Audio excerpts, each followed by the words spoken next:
रव्याचे कोणतेही पदार्थ करायला गेलं तर गृहिणी घाबरतात, म्हणजे तो शिरा असो की उपमा असो.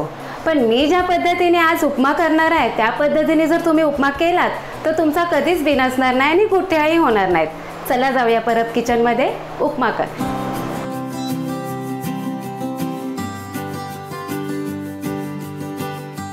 आपण गॅस ऑन करतोय. कढई तापेपर्यंत गॅस मोठा ठेवायचा, नंतर आपण गॅस स्लो करायचा. आता गॅस मी स्लो केलाय. आता ह्यामध्ये मी रवा घालून घेते. हा मी 1 वाटी रवा घेतलाय. हा आपण आता फक्त 3-4 मिनिटच मी भाजणार आहे.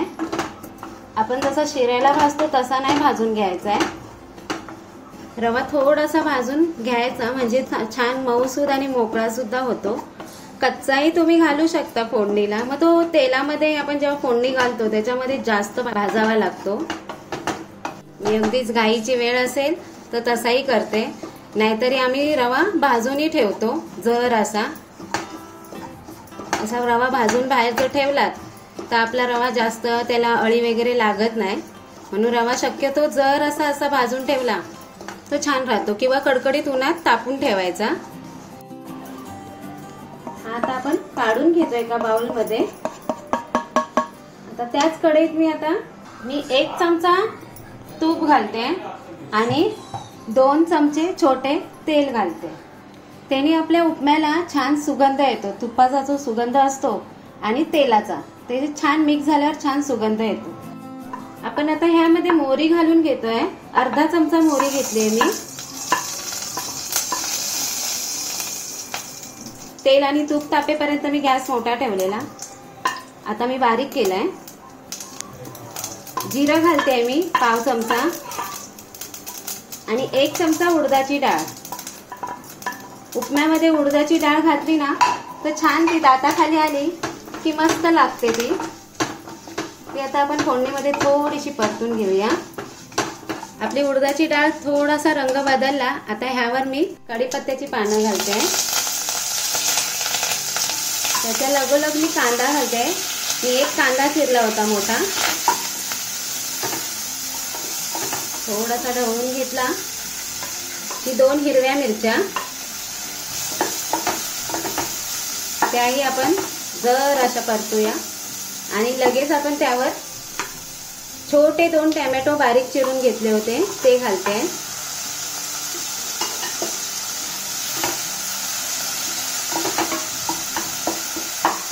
गॅस आपण बारीकच ठेवलेला आहे. आता हे आपण 2 मिनिटं परतत राहूया जोपर्यंत आपला टोमॅटो मऊ होत नाही. आपला टोमॅटो आणि कांदा मऊ होत आलाय.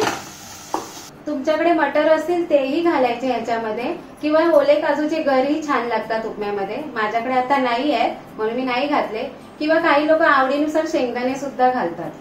मी यामध्ये अर्धा चमचा मीठ घालते आणि थोडीशी साखर, म्हणजे अर्ध्या चमच्यापेक्षा कमी. गॅस आपला बारीकच आहे. ज्या वाटीने आपण रवा घेतला त्याच वाटीने 2 वाट्या पाणी घ्यायचं आहे. ते आता आपण या फोडणीमध्ये घालतोय.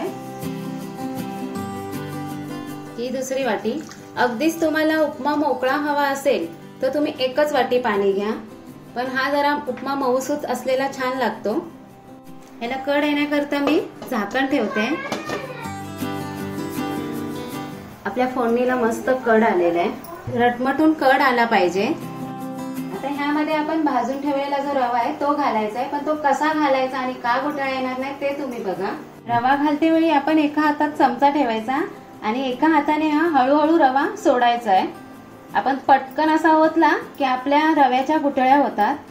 ही बघा, हळूहळू असा रवा सोडते आणि एका हाताने हा चमच्याने हलवते. पटकन ओतू नये रवा की गुठळ्या होतात.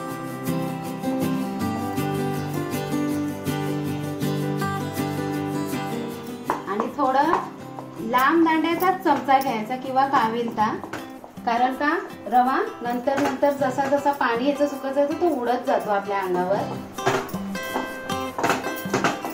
तुम्ही पाहू शकता इथे एकही गुठळी झालेली नाहीये. आता हा आपण सर्व बाजूने छान ढवळून घेऊया आणि ह्यावर आता आपण कोथिंबीर घालून झाकण ठेवूया, जेणेकरून आपला रवा मोकळा मोकळा होईल. मी ह्यावर कोथिंबीर घालून घेते. कधीही पदार्थामध्ये अशी कोथिंबीर जर घातली आणि त्यावर आपण झाकण ठेवलं तर कोथिंबीरीचा जो सुगंध आहे तो छान येतो त्या पदार्थाबरोबर. रवा असो की पोहे असो, तुम्ही वरसून कोथिंबीर घालायची आणि झाकण ठेवायचं, गॅस घालवायचा नाही. पदार्थाबरोबर जो कोथिंबीरीचा सुगंध येतो तो छान येतो. आणि वरती सर्व करताना सुद्धा कोथिंबीर घालावी. आता आपला उपमा झालेला आहे, पाहूयात आपण. मस्त सुगंध आलाय. पदार्थ झाला ना की तो पदार्थाची जी वाफ येते ती असे करून मी सुगंध घेते, मला खूप आवडतो तो. त्याने करून आपल्याला कळतं सुद्धा मीठ व्यवस्थित आहे की नाही आणि तो सुगंध छानच. कोथिंबीर आणि छान ढवळून घेऊया. आता मी गॅस घालवते. वरसून ही कोथिंबीर, तुमच्याकडे बारीक शेव असेल तोही घालायचा. वरसून खोबरं, बारीक शेव, डाळिंबाचे दाणे आपल्या आवडीनुसार.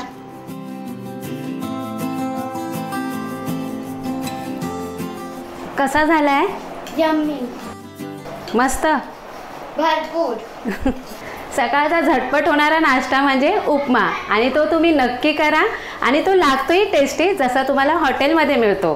Parab kitchen like, share, subscribe करा. नेहमी खात राहा, हसत राहा आणि नवनवीन रेसिपीसाठी परब किचन पाहत राहा.